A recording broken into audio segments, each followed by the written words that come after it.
सूजस के खास कार्यक्रम हमारे सीएम में आप सभी का स्वागत है और मैं हूं आपके साथ निशा शर्मा। तो आज के इस बुलेटिन में हम बात करेंगे मुख्यमंत्री श्री भजनलाल शर्मा के श्रीगंगानगर दौरे और उनकी महत्वपूर्ण घोषणाओं के बारे में। लेकिन उससे पहले एक नजर डालेंगे इस वक्त की हेडलाइंस पर।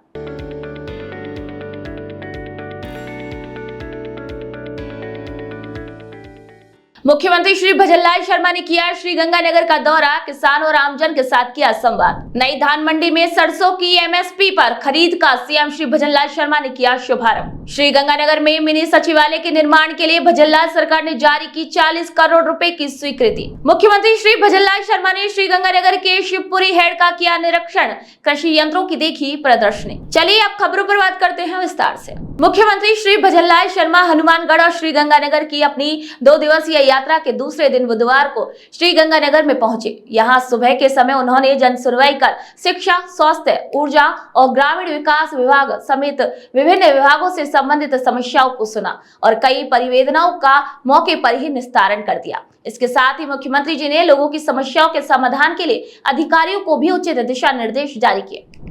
मुख्यमंत्री श्री भजनलाल शर्मा ने बुधवार दोपहर श्रीगंगानगर जिले में गंग नहर परियोजना के अंतर्गत शिवपुरी हेड का भी निरीक्षण किया। मुख्यमंत्री श्री भजनलाल शर्मा ने कहा कि किसानों की लंबे समय से चली आ रही मांग को पूरा करते हुए गंग नहर प्रणाली में क्षतिग्रस्त लाइनिंग की मरम्मत, सीसी लाइनिंग, फीडर पुनर्निर्माण, ऑटोमेशन आदि के 1195 करोड़ रुपए के कार्य करवाए जाएंगे, जिससे सीपेज लॉस में कमी आएगी और किसानों को उनके हक का पूरा पानी मिल सकेगा। शिवपुरी हेड का निरीक्षण करने के बाद सीएम श्री शर्मा ने वहां स्थित महाराज श्री गंगा सिंह की प्रतिमा पर नमन किया, इतिहास की जानकारी ली और संग्रहालय का अवलोकन किया। उन्होंने शिवपुरी हेड के पास आयोजित कृषि यंत्रों की प्रदर्शनी भी देखी। सीएम श्री शर्मा ने धान मंडी श्रीगंगानगर में एमएसपी पर सरसों की खरीद का शुभारंभ भी किया और किसानों और व्यापारियों से संवाद भी किया। मुख्यमंत्री ने अपने दौरे के दौरान किसानों और आमजन को संबोधित करते हुए कहा कि श्रीगंगानगर और उससे जुड़े क्षेत्रों में जल संसाधनों को सुदृढ़ करने के लिए कई महत्वपूर्ण योजनाएं शुरू की गई हैं।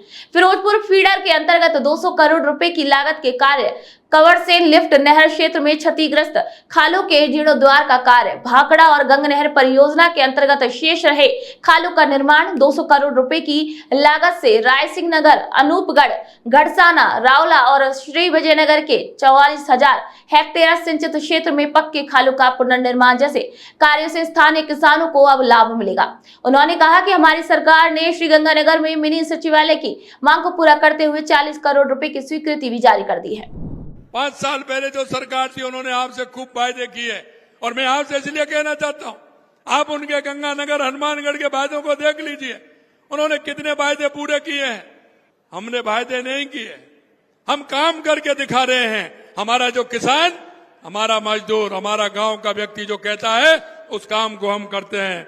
आपने देखा होगा गंगानगर का लंबे समय से मांग मिनी सचिवालय का निर्माण के लिए चल रही थी। बार बार कहते थे हमें सचिवालय की आवश्यकता है। हमने 40 करोड़ रुपए की स्वीकृति दे दी और कुछ ही दिनों में आपके सचिवालय का निर्माण भी होने वाला है।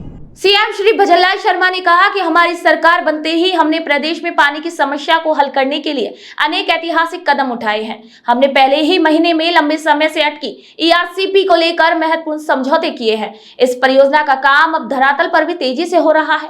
इसी तरीके से हमने शेखावाटी को यमुना जल समझौते की सौगात दी। माही बेसिन में जल प्रबंधन, देवास प्रोजेक्ट, नर्मदा के पानी का लाभ और अन्य जिलों को मिलने, राजस्थान वाटर ग्रिड कॉर्पोरेशन स्थापना, आईजीएनपी प्रणाली का सुदृढ़ीकरण जैसे विभिन्न निर्णयों से राज्य में सिंचाई और पेयजल के लिए पर्याप्त पानी भी अब उपलब्ध हो सकेगा। देश के यशस्वी प्रधानमंत्री नरेंद्र मोदी जी के नेतृत्व में हम महिला, युवा, किसान, मजदूर उसे लेकर के काम कर रहे हैं। देश के यशस्वी प्रधानमंत्री नरेंद्र मोदी जी जिस तरह से 2047 तक विकसित भारत की कल्पना कर रहे हैं, उसमें निश्चित रूप से हमारा राजस्थान भी विकसित होगा। हमने कहा है कि 2030 तक $350 बिलियन की इकोनॉमी की हम राजस्थान को बनाएंगे। हम राजस्थान के माध्यम से और किसानों की उपज बढ़ाते हुए, युवाओं के रोजगार देते हुए, महिलाओं के सम्मान करते हुए, अंत्योदय की जो हमारे काम है उनको बढ़ाते हुए निश्चित रूप से राजस्थान को 2030 तक हम $350 बिलियन की इकोनॉमी बनाने का काम करेंगे। श्रीगंगानगर दौरे के दौरान मुख्यमंत्री श्री भजनलाल शर्मा का सादगी से भरा रूप भी सामने आया, जहां श्रीगंगानगर जिले की सादुल शहर विधानसभा में गांव 12 जेड़ में सड़क किनारे एक जगह गन्ने से गुड़ बन रहा था। तो ये देखकर श्री भजनलाल शर्मा ने तुरंत अपनी गाड़ी रुकवा दी और गुड़ बनने का प्रोसेस देखने लगे। इसी दौरान मुख्यमंत्री ने गुड़ भी चखा और ग्रामीणों ने खाट पर बिठाकर मुख्यमंत्री जी को देसी छाछ भी पिलाई। मुख्यमंत्री का ये दौरा हम सभी को बताता है कि वे प्रदेश के किसानों की खुशहाली और सिंचाई जल सुनिश्चित करने की दिशा में लगातार तेजी से कार्य कर रहे हैं। तो आज के इस कार्यक्रम में इतना ही, फिर मिलेंगे नई खबर और जानकारी के साथ। तो तब तक के लिए नमस्कार।